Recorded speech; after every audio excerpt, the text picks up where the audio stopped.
اس لیے کہ اس گود کے اندر بیٹھ کے جو سیکھا ہے وہ کہیں اور سیکھنے کو نہیں ملا. میرے والد صاحب میرے لیے اسکول آف تھاٹ ہیں, میری سوچوں پر پہلا اثر ان کا ہے. ہم نا مطلب وہ نئے نئے رنگ, نئے نئے انداز, نئی نئی چیزیں دیکھ کر پیچھے ہم ہر چیز بھولتے جاتے ہیں, اور نوے نوے نا یار بنائیے. میں نہیں جیکوں آکھنا, اس لیے کہ میرا میاں صاحب سے یہ شکوہ ہے کہ تسی کمینہ ہی آکھ چھڑیا ہے. یہ تو ثقیل لفظ ہے, صوفیاء ثقیل جملے استعمال نہیں کرتے, تو ثقیل ہے لفظ. یعنی آج کل بھی کسی کو کمینہ کہنا بڑا مشکل کام ہے نا. بندہ نالائق کہہ دے, بیوقوف کہہ دے, تھوڑا سا نا لفظ قابو میں ہے, لیکن کمینہ کہنا. لیکن میاں صاحب کہتے ہیں نوے نوے نا یار بنائیے ابھی وانگ. او بھائی تھوڑا سا نا اپنے ماں باپ کے لیے بازو بچھے ہوئے ہوں, محبت ہوئی ہو, اور یار میرے رسول پاک کریم محبوب علیہ السلام معصوم آمنہ صلی اللہ تعالی علیہ وسلم, نبی پاک علیہ السلام نے نا فرمایا جس نے لوگوں کا شکریہ ادا نہیں نہ کیا اس نے اللہ کا بھی کوئی نہیں کیا. اگر تو کسی کا احسان مند ہی نہیں, اگر تو کسی کا مشکور ہی نہیں, تو اللہ کا کیا شکر ادا کرے. حضور نے فرمایا جب کوئی تمہارے ساتھ نیکی کرے تو بہترین بدلہ دینے کی کوشش کرو. وہ بابا بلے شاہ صاحب نے نا کتے کی وفاداری کا بیان فرمایا ہے, اور بڑی سمجھنے والی بات ہے. بابا صاحب کہتے ہیں کہ کتا جو ہے نا اس کے ہم مالک ہیں, تو ہمارا بھی تو کوئی مالک ہے نا. فرماتے ہیں ایک روٹی کتے کو ڈالتے ہیں, دوسری مانگے تو کئی دفعہ لوگ جوتا بھی مار دیتے ہیں, لیکن خود مالک جو ہے کتے کا وہ پنکھے کے نیچے, اے سی کے نیچے سویا ہے, اور کتا جا کے صبح کسی درخت کے نیچے سوتا ہے, اور ساری رات مالک سویا ہوا ہے, یہ پہرے داری کر رہا ہے, اور کسی کو بھی اس کے گھر میں آنے نہیں دے رہا. کہتے ہیں تو کتے کا مالک ہے تو تیرا بھی تو کوئی مالک ہے نا. تو راتی جاگے تے شیخ صداویں, راتی تے جاگ دے کتے تیتھوں کتے مالک دا در مول نہ چھڑ دے. وہ 4 سال بیماری آ جائے تو لوگ معاذ اللہ اللہ کے شکوے کرتے ہیں, اور تو جوتے مارتا ہے تو تیرا جانور تیرے گھر سے جانے کو تیار ہے. لوگ بوری میں ڈال کے بند کر کے چھوڑ آتے ہیں, اسے پتہ ہے مالک چھوڑ گیا ہے, لیکن گھر آنے سے پہلے بلی پھر آ جاتی. راتی جاگے تو شیخ صداویں, راتی جاگ دے کتے تیتھوں کتے مالک دا در مول نہ چھڑ دے. پاویں مارو 100 جتے ایک برکی دا قدر پچھانن, پاویں مالک ہو من ستے. اے تیتھوں اتے رکھا سکھا کھا دنے جا رکھاں وچ ستے. تیتھوں اتے اٹھ بلیا چل یار منا لے, نہیں تو پھر بازی لے گئے نہیں کتے. اٹھ بلیا چل یار منا لے, نہیں تو بازی لے گئے. جنہ تنا وچ عشق نہ رچیا کتے ہونا تھی چنگے. اور دیکھو نا مالک دے کر راکھی کر دے صابر بھوکے ننگے. اپنی زندگی میں کچھ مزاج شکر والا. نبی پاک علیہ السلام نے فرمایا جو تم سے نیکی کرے اسے اچھا بدلہ دینے کی کوشش کرو.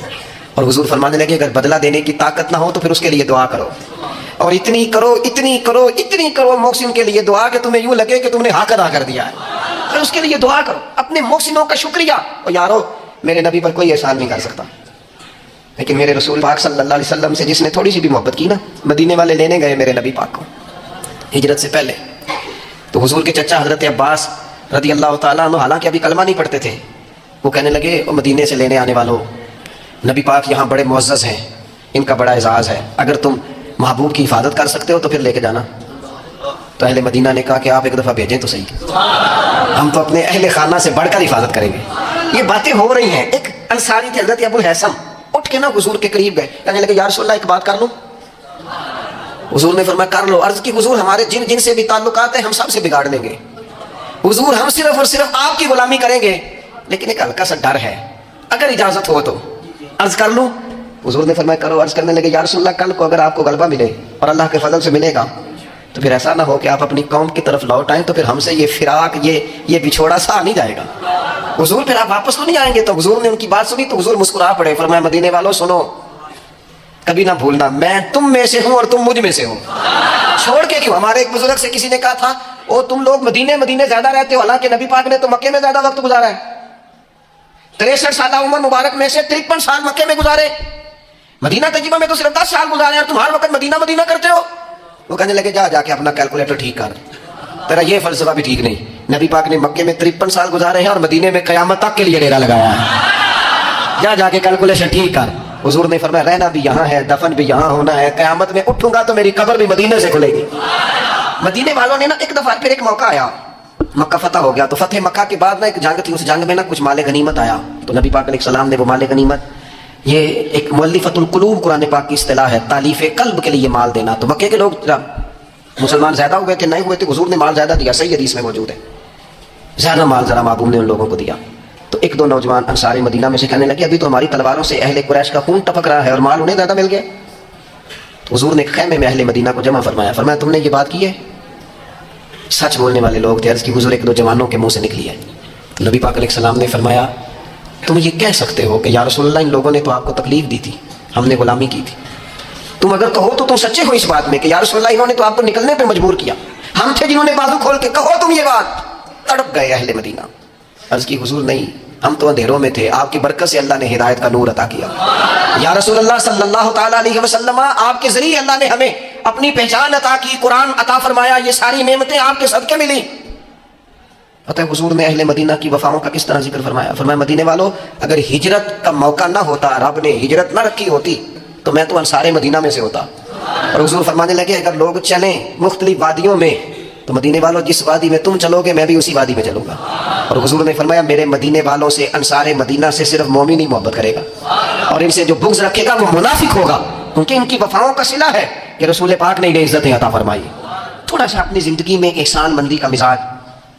ہمارے ہاں نا خود غرضی کو باقاعدہ رواج دیا گیا, اور بڑے بڑے غلط جملے جو اخلاقاً اپنی زبان سے ادا بھی نہیں کیے جا سکتے. میں تو جی کام نکالنے کے لیے کسی کو بھی باپ بنا لیتا, معاذ اللہ. مسلمان تو اس طرح کی بات نہیں کر سکتا. یہ خود غرضی, یہ لالچ, یہ وقتی طور پر کسی شخص کو استعمال کرنا, ٹیشو پیپر بنانا, یہ اہل ایمان کا تو طریقہ ہی نہیں. وہ تو یاد رکھتے ہیں ہر ایک کا احسان, وہ تو کسی نے محبت کی ہو تو اس کا خیال رکھتے ہیں, وہ تو ان چیزوں کو سمجھ. حضرت جعفر طیار نے کہاں شہادت دی تھی جنگ موتا میں, اور حق تھا اہل ایمان کا کہ وہ شہادت پیش کرتے, لیکن دین کے لیے گئے نا. حضور علیہ السلام کے فرمان پر گئے تو محبوب نے ان چیزوں کو یاد رکھا. جب ان کی شہادت کی خبر آئی تو حضور خود حضرت جعفر طیار کے گھر گئے, ان کے بچوں کو سینے سے لگایا. 3 دن تک حضور کے گھر سے کھانا پک کے آتا رہا. اور حضرت جعفر طیار کے بیٹے کہتے ہیں میرے لیے نبی پاک نے دعا کی تھی برکت کی. تو فرماتے ہیں زندگی میں کوئی ایسا سودا مجھے ملا ہی نہیں جس میں اللہ نے ڈھیروں نفع نہ عطا فرمایا. لیکن ان کی اہلیہ حضرت جعفر طیار کی گھر والی رو پڑی, عرض کی یا رسول اللہ صلی اللہ تعالیٰ علیہ وسلم اب میرے بچوں کا کیا بنے گا. والد کا سایہ اٹھ گیا, لیکن اسلام کسی کا حق نہیں رکھتا. کوئی مخلص ہو کر دین کے ساتھ چلے اور پھر اس شخص کا حق رکھا جائے, اس کی قدردانی نہ ہو, اس کو نوازا نہ جائے. من عمل صالحا من ذکر او انثى وهو مؤمن فلنحيينه حیاتا طیبہ. اللہ فرماتے ہیں جو بھی ایمان لانے کے بعد نیک اعمال کرے, چاہے مرد ہو چاہے عورت ہو مومن, فلنحيينه حیاتا طیبہ, ہم اسے پاکیزہ زندگی عطا فرمائیں گے, اسے اعزازات سے نوازا جائے گا, حیات طیبہ ملے. حضرت جعفر طیار رضی اللہ تعالیٰ عنہ کی اہلیہ اور میرے بچوں کا کیا بنے گا. والد چلا گیا. بڑے مسائل ہوتے ہیں زندگی میں, ہم نے دیکھا ہے والد کے جانے کے بعد کس طرح کی آزمائشوں سے لوگوں کو گزرنا پڑتا ہے. شروع میں لوگ آگے کہتے ہیں ہم تمہارے ساتھ ہیں, پھر لوگ کہتے ہیں کوئی ایسے تو نہیں نا ابا چلا گیا, بڑا کچھ دے کے گیا ہوگا, اور پھر یہ نکمے کیوں ہیں, یہ کام کیوں نہیں کرتے. پھر وہی لہجے تھوڑے ہی عرصے کے بعد تبدیل ہو جاتے ہیں, انداز بدل جاتا ہے. لیکن جناب جعفر طیار کی اہلیہ جب رو رہی تھی, آنسو بہا رہی تھی, تو میرے محبوب نے بھی ایک وعدہ کیا. حضور نے کہا اگر ان کے باپ نے دین کے ساتھ نیکی کی ہے, خدمات پیش کی ہیں, تو پھر اسلام کسی کا حق تھوڑی رکھتا ہے. نبی کریم صلی اللہ تعالیٰ علیہ وآلہ وسلم نے فرمایا تو پریشان نہ ہو, انا ولیہم فی الدنیا والآخرہ. فرمایا میں دنیا میں بھی ان کا وارث بنوں گا, میں قیامت میں بھی ان کا وارث بنوں گا. میں والی ہوں, میں سرپرست ہوں ان کا دنیا اور آخرت میں. میرے دوستو اپنے مزاجوں میں تھوڑا سا نا پلٹ کے دیکھا جائے, محسنین پر غور کیا جائے. کتنے لوگ تھے انہوں نے ہمیں سہارا دیا, کتنے لوگ تھے زندگی کے موڑ پر کس طرح کر کے انہوں نے ہمارے ساتھ شفقتیں کی. میں نے تو کالج میں دیکھا ہے کہ جن کو بالکل دنیا دار نوجوان کہا جاتا ہے اور کوئی دینی تعارف اور دینی وفاداری نہیں رکھتے, وہ بھی ایک دوسرے کی فیسیں دے رہے ہوتے ہیں, وہ بھی ایک دوسرے کو کہہ رہے ہوتے ہیں چل یار سیر پہ جانا ہے, چلتے ہیں. لیکن کسی کی نیکی کو یاد بھی تو رکھا جائے. حالات بدلتے ہی عنوان بھی بدل جائے, تھوڑی سی تبدیلی آتے ہی انسان کا مزاج بھی بدل جائے. یہ احسان مندی کا نہ ہونا, اور اگر کبھی ہونا بھی تو وہ جذباتی قسم کی, جیسا میں نے کہا کہ ایک دو احسان کسی نے کیا وہ تو یاد رکھ لیا گیا. دوسری شادی کرنا بالکل جائز ہے, کوئی اس میں دو رائے نہیں, اگر کوئی حق ادا کر سکتا ہے تو کرے. لیکن نبی پاک علیہ السلام نے سیدہ خدیجہ الکبریٰ کی موجودگی میں دوسرا نکاح نہیں کیا. اعلیٰ حضرت بریلوی رحمۃ اللہ علیہ حج کے لیے تشریف لے گئے, تو وہاں جتنے علماء اس وقت موجود تھے وہ سارے آ کے بیٹھ گئے, حضور ہمیں حدیث پاک پڑھا دیں, ہمیں تفسیر کے اسباق پڑھا دیں, ہم شاگرد بننا چاہتے ہیں, اسناد لے رہے ہیں. اب اس زمانے میں لوگ 6 ماہ, سال اس سے بھی زیادہ حرم شریف میں رہتے تھے. تو وہاں کچھ لوگوں نے کہا حضور اتنا عرصہ آپ کو یہاں رکنا ہے تو آپ یہاں نکاح کر لیں. فرمانے لگے دوسری شادی جائز بھی ہے اور میں اس کی طاقت بھی رکھتا ہوں. لیکن اعلیٰ حضرت فرمانے لگے میری اہلیہ نے نا تکلیفوں میں میرا ساتھ دیا ہے, میں اسے وقت نہیں دے پایا, دین کے کام میں لگا رہا, لیکن اس خاتون نے بڑی نیک نامی کے ساتھ میرے ساتھ زندگی بتائی ہے. یہ اعلیٰ حضرت کے لفظ ہے. فرمانے لگے میں طاقت بھی رکھتا ہوں, شریعت کی اجازت بھی رکھتا ہوں, لیکن میں دوسری شادی اس لیے نہیں کروں گا کہ میری بیوی کو تکلیف ہوگی. لیکن یہاں جناب حالات بدلے نہیں تو عنوان بدلا نہیں. میں نے کہا ہے کہ ناجائز نہیں کہہ رہا میں اس کو کسی مقام پر بھی, لیکن کچھ چیزیں ایسی ہیں جس کو آگے بڑھ کر ہم سیرت اور سوانے سے لے سکتے ہیں. سیدہ خدیجہ الکبریٰ رضی اللہ تعالیٰ عنہا نے حضور سید عالم علیہ السلام کے ساتھ وہ وقت گزارا تھا جو اسلام پر غربت کا وقت تھا، جو کفار کی اذیتیں برداشت کرنے کا وقت تھا، جس وقت معاذ اللہ کمر مبارک پر اونٹ کی اوجڑیاں رکھی جاتی تھی، راستے میں کانٹے بچھائے جاتے تھے، پتھر برسائے جاتے تھے. اس موقع پر سیدہ پاک حضور کی بارگاہ عالی مرتبت میں رہی. حضور کی ہر زوجہ کی کیا شان ہے. اور پھر سیدہ عائشہ صدیقہ جو محبوبہ ہے محبوب خدا کی، کیا عظمتیں ہیں. پر سیدہ خدیجہ الکبریٰ کا انفرادی انداز ہے. حضرت عائشہ صدیقہ کہتی تھی میں نے اس خاتون پر ہمیشہ رشک کیا. بڑے سارے لوگ آتے تھے حضور سے ملنے، لیکن دروازے پر ایک خاتون بولی، جناب حالہ بنت خولت، دروازے پر خاتون بولی، اجازت مانگی السلام علیکم کے بعد میں آ جاؤں. تو سیدہ عائشہ صدیقہ فرماتی ہے محبوب نے جھٹ سے چہرہ مبارک اٹھایا، فرمایا یہ تو حالہ کی آواز ہے، یہ تو خدیجہ کی بہن ہے. یہ دیکھو کتنی آواز ملتی ہے، تو خدیجہ کی بہن ہے، حالہ کی، جلدی سے بلاؤ. کہتے ہیں وہ آ گئی، بیٹھی، چلی گئی. میں نے عرض کی حضور اللہ تعالیٰ نے آپ کو بڑی بہتر ازواج دی ہیں، پر اس خاتون کا بڑا ذکر کرتے ہیں. تو سیدہ کہتی ہیں دیکھتے دیکھتے ہی حضور کے آنسو چھلکے، دیکھتے دیکھتے ہی رخساروں سے وہ نور بھری لری مبارک داڑھی کے قریب آنے لگی. محبوب فرمانے لگے جب لوگوں نے میرا حوصلہ توڑا تو عائشہ خدیجہ نے مجھے حوصلہ دیا. کہا لوگوں نے میرا انکار کیا، وہ مجھ پر ایمان لائیں. لوگوں نے مجھے جھٹلایا، انہوں نے میری تصدیق کی. اور پھر کہا اللہ نے مجھے جو اولاد دی وہ بھی خدیجہ الکبریٰ کے بدن سے دی. وَلَا تَنْسَبُوا الْفَضْلَ بَيْنَكُمْ، آپس میں ایک دوسرے کے احسان بھلا نہ دو. وہ جس نے ایک موقع پر جب تم قرض میں الجھ گئے تھے تمہارے ساتھ نیکی کی ہے، وہ تمہیں ساری زندگی یاد رہی. اور جن بھائیوں نے، جس اہلیہ نے، جن دوستوں نے، ماں باپ نے، قریبی عزیزوں نے زندگی تمہارے نام کر دی، وہ تمہیں بھول گیا ایک منٹ میں. اپنی زندگی احسان مندی والی ہو. اس میں حضرت ابوبکر صدیق رضی اللہ تعالیٰ عنہ نے بڑا کریم محبوب کا ساتھ دیا. ایک موقع پہ نہیں، درجنوں مواقع پر حضور نے فرمایا میں نے سب کی نیکیوں کے بدلے دے دیے. ابو بکر کا بازو تھام کے لے جاؤں گا، رب ہی اسے اجر عطا کرے گا. حضرت صدیق اکبر رضی اللہ تعالیٰ عنہ کی ان باتوں کو میرے کریم نے ہمیشہ، بلکہ حضرت عمر کہتے ہیں میری اور جناب صدیق اکبر کی کسی بات میں شکر رنجی ہو گئی تھی، اور جناب صدیق حضور کے پاس چلے گئے اور جا کر کے عرض کیا کہ یا رسول اللہ صلی اللہ تعالیٰ علیہ وآلہ وسلم یہ معاملہ ہو گیا ہے. حضرت سیدنا ابو بکر صدیق کی بات سن کے حضور خاموش ہو گئے. حضرت صدیق نے عرض کی حضور میں نے کہا بھی تھا، عرض بھی کی تھی، لیکن عمر فاروق مانے نہیں. یہ اگر کوئی بھائی معذرت کرے تو اس کی قبول کر لینی چاہیے.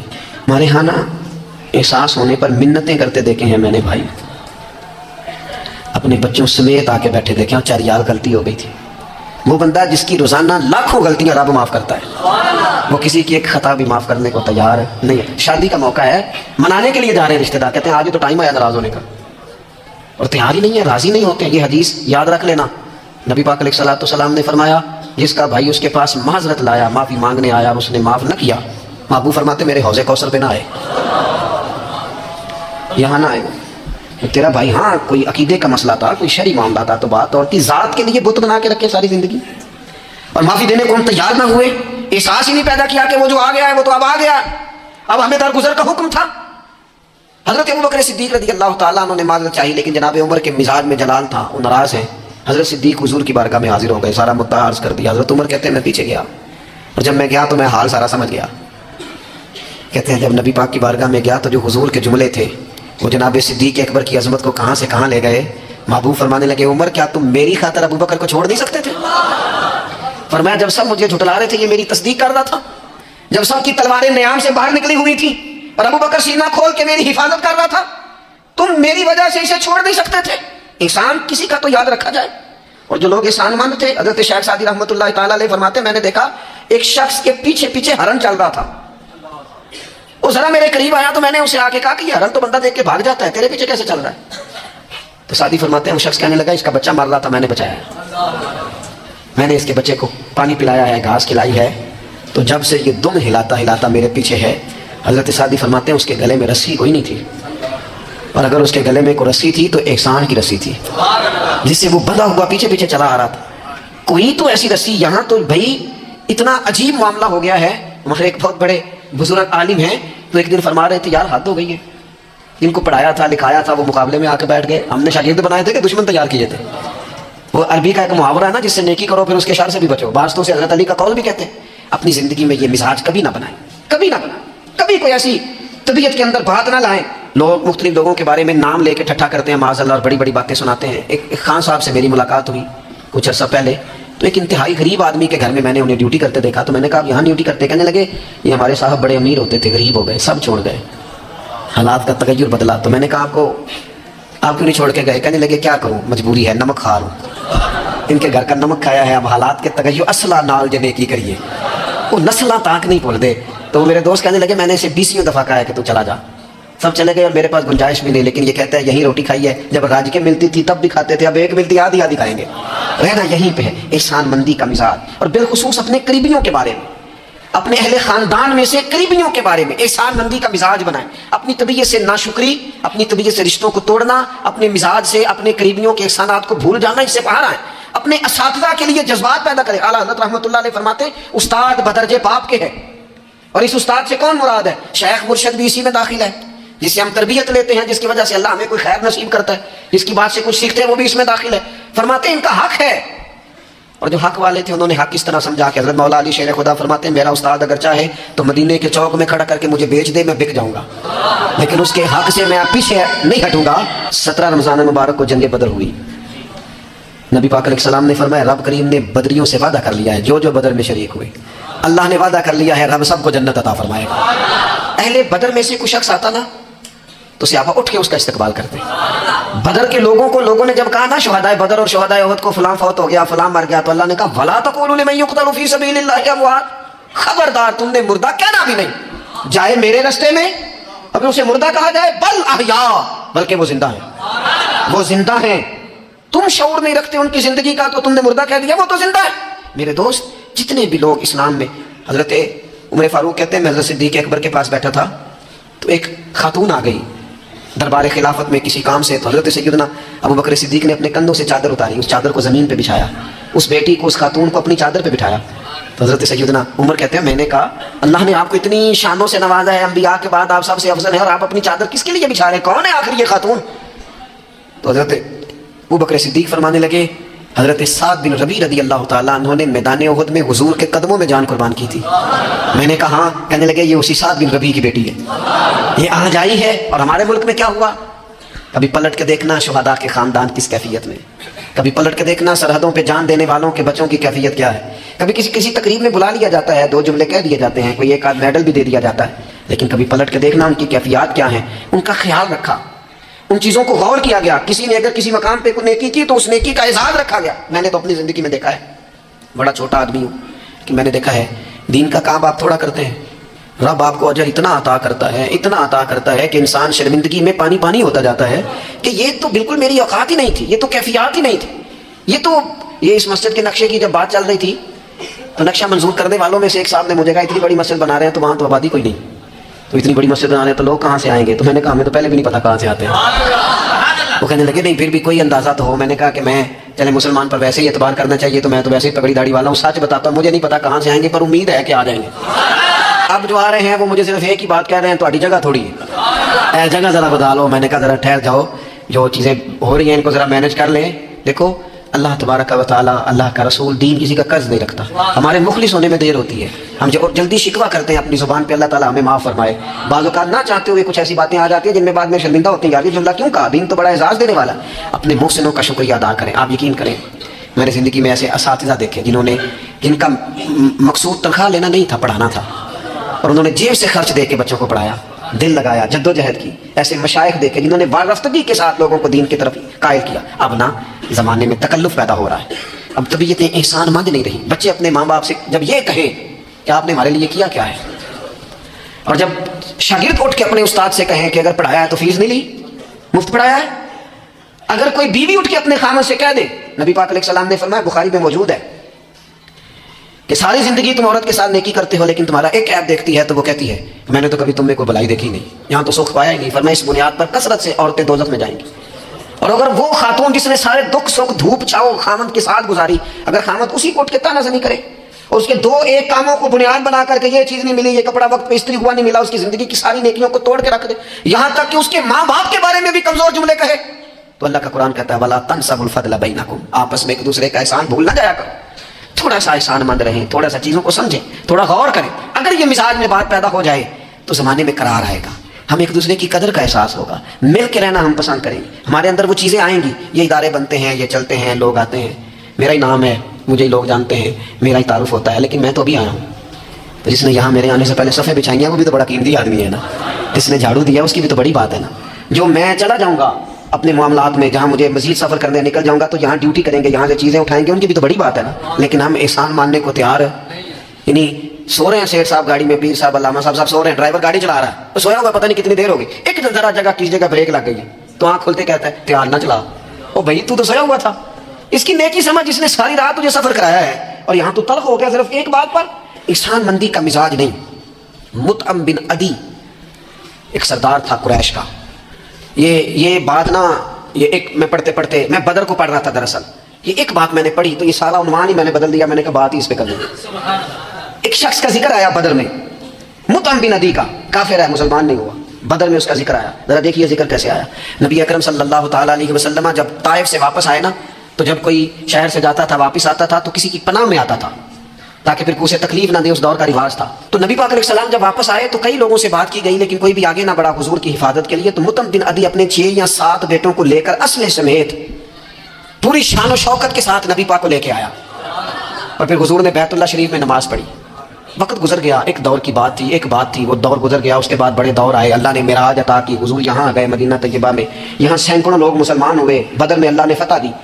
جب بدر کے قیدیوں کی بات چل رہی تھی نا، یہ جو لوگ قیدی ہو کے آئے ہیں انہیں کس طرح چھوڑنا ہے، تو بڑے بڑے سردار مکے کے تیار تھے سفارش کے لیے آنے کے لیے، جن قیدیوں کو چھوڑ دیا جائے، یہاں بھی مشورہ ہو رہا تھا کیا کرنا ہے، قتل کر دیا جائے ان کفار کو، یہ بھی مشورہ تھا، فدیہ لے کے چھوڑ دیا جائے، یہ بھی مشورہ تھا، بہت ساری چیزیں ابھی طے ہونی تھی۔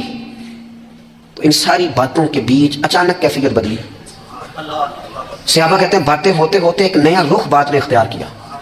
محبوب کریم اچانک فرمانے لگے آج اگر مطعم بن عدی زندہ ہوتا، جو کہ فوت ہو گیا تھا، کہا آج اگر مطعم بن عدی زندہ ہوتا اور وہ مجھ سے آ کے کہتا ان قیدیوں کو چھوڑ دے، تو حضور فرماتے ہیں میں دیر نہ کرتا فوراً ہی چھوڑ دیتا، کیونکہ مجھے اس کی وہ نیکی یاد ہے، اس نے وہ جو اس وقت میرے ساتھ رویہ رکھا مجھے بھولا نہیں۔ صرف ایک بات آپ کی خدمت میں عرض کرنا چاہتا ہوں کہ اپنی زندگی میں نا وہ انسان بڑا چھوٹا ہوتا ہے جب ماں اسے وقت دیتی ہے، بڑا چھوٹا ہوتا ہے جب باپ اسے وقت دیتا ہے۔ بڑے اساتذہ کے پاس بڑی کتابیں جب بندہ پڑھتا ہے وہ بھی بڑا وقت ہوتا ہے، لیکن جب اسے یہ اچھی طرح پہچان کرانی ہوتی ہے نا کہ یہ الف ہے، یہ با ہے، اور نہیں یہ تا ہے، آنکھیں کھول کے دیکھ، 2 نقطوں والا تا ہوتا ہے، یہ سا ہے، وہ بھی بڑے مشقت والے لوگ ہوتے ہیں، وہ بھی بڑی محنت کرتے ہیں، لیکن کیا کریں بھول جاتے ہیں لوگ، نہیں یاد رہتا۔ وہ جس کی بات سن کے اللہ نے دین کی توفیق دی، اس کی بات سن کے اس طرف مائل ہوئے، پھر ریسرچ کی اور پھر اسی کو ان پڑھ کرنا شروع کر دیا، پھر کہا کہ وہ توجہ تو اس لیے دلائی تھی پر یہ بندہ ٹھیک نہیں۔ یہ ہمارے ہاں عجیب ناشکری کا اور احسان فراموشی کا مزاج آیا ہے۔ ہمیں ہمارا دین کہتا ہے آپس میں ایک دوسرے کے احسانوں کو بھلانا نہ، اور نیکی کا بدلہ ہمیشہ نیکی رکھنا۔ حضور نے فرمایا شکریہ ادا نہ کر سکو تو محسن کے لیے دعا ضرور کرنا۔ اپنی زندگی، یہ جو لوگ احسان مند ہوتے ہیں نا، یہ بڑے نفیس لوگ ہوتے ہیں، یہ حدود کے اندر ہوتے ہیں، یہ بڑے بادب ہوتے ہیں، ان کی زندگی سلجھی ہوئی ہوتی ہے، ڈھلی ہوئی ہوتی ہے، یعنی یہ وہ لوگ ہوتے ہیں جن کا کوئی ہوتا ہے، یعنی ان کی کوئی سند ہوتی ہے، ان کے کوئی پیچھے ہوتا ہے، ان کی کوئی بیک ہوتی ہے، انہیں کوئی کہنے والا ہوتا ہے، ان کا کوئی استاد مرشد ہوتا ہے، انہوں نے کسی سے سیکھا ہوتا ہے، ان کی کوئی پشت ہوتی ہے، یعنی یہ وہ ہوتے ہیں جن کا کوئی ہوتا ہے۔ اور جو کہے کہ میں تو ساری محنت آپ ہی کی تھی، ابھی بھی کچھ نہیں دیتا، پائی بھی چھٹ گئے سن، فلانا بھی تو بھائی وہ بھائی تو ڈھلا ہوا ہی نہیں ہے، ایسا آزاد بندہ، اس طرح کی کیفیات، یہ انداز درست نہیں ہے۔ اپنی زندگی کو احسان مند بنائیں۔ ہم بڑے لوگوں کے احسان مند ہیں، آپ یقین کریں کبھی سوچتے ہیں تو ڈھیر سارے لوگ ایسے ہیں جن کے بارے میں سوچتے ہیں یار تیرا شکریہ کیسے ادا کریں گے، کہاں سے وہ لفظ لائیں گے جن سے تیرے بڑے سارے زندگی میں لوگ ہوتے ہیں۔ بس اپنا مزاج احسان مندی والا بنائیں، نہ جزا دے سکیں اور نہ کوئی بدلہ دے سکیں تو دعا کے تو الفاظ ادا کیے جا سکتے ہیں۔ ایک ضروری بات آخر میں آپ سے یہ عرض کرنی ہے، یہ جو رمضان المبارک کا آخری عشرہ ہوتا ہے نا، یہ بڑا قیمتی ہے۔ میں پہلے بھی دوستوں سے عرض کرتا رہتا ہوں کہ ہم نا یہ آخری 10 دن اکثر بازاروں میں گھوم کے گزار دیتے ہیں، پہلے بھی ساری خریداری کی جا سکتی ہے۔ بخاری مسلم میں حدیث ہے، سیدہ عائشہ صدیقہ رضی اللہ تعالیٰ عنہ فرماتی ہیں آخری 10 دن جو رمضان کے ہوتے تھے حضور خود بھی بیدار ہوتے تھے، ہمیں بھی بیدار کرتے تھے۔ یہ راتیں بیدار رہنے کی ہیں، شب قدر کی تلاش کی ہیں۔ نبی پاک نے اعتکاف فرمایا ہے، کوشش کریں، جو تو اعتکاف بیٹھ رہے ہیں وہ تو بڑے باعث مبارکباد ہیں، جو نہیں بھی نہ بیٹھ رہے وہ بھی اپنے اپنے علاقے کی مساجد میں کوشش کریں، 1 رات مل جائے، 2 مل جائیں، 4 مل جائیں، جتنا اضافی ٹائم ملے آخری 10 دنوں میں وہ مسجد میں گزاریں۔ زیادہ سے زیادہ وقت قرآن پاک پڑھیں، استغفار پڑھیں، درود پاک پڑھیں، یہ 3 ہی وظیفے ان کے ساتھ، اور رات کا وقت کوشش کریں قیام میں گزرے، نوافل میں گزرے، جہاں جہاں بھی آپ اس کو ہم نے ضائع نہیں کرنا۔ یاد آتی ہے تو آنسو بھی نکلتے ہیں، دعا بھی نکلتی ہے۔ تھے کچھ لوگ پچھلے سال جو اس سال موجود نہیں ہے، وقت تیزی سے گزر رہا ہے، تو یہ سعادتیں بڑی قیمتی ہیں، ان کو ضرور حاصل فرمائیں۔